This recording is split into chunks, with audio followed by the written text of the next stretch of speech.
In this experiment, we see a rat with an electrode that was surgically implanted into the medial entorhinal cortex of its brain. The rat has been trained to collect food items, which the researcher throws into the enclosure. As the rat moves to collect the food, the electrode records when a grid cell fires, represented here by the white dots. Grid cells are neurons located in the entorhinal cortex. Their firing pattern forms an imaginary hexagonal grid superimposed on the arena floor. As the trajectories of the rat accumulate, the grid pattern becomes obvious.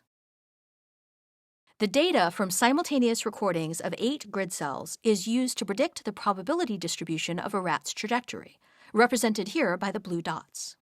The green dots are samples from a null model, or a simulation of the trajectory without taking neuronal activity into consideration. The red cross represents the rat's actual movement. Note that the blue dots accurately predict the location of the rat, while the green dots are randomly distributed.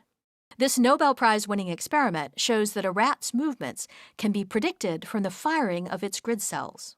Almost like a map, the grid cells create a spatial representation of the rat's surroundings in its brain, allowing the rat to understand its environment and navigate it effectively.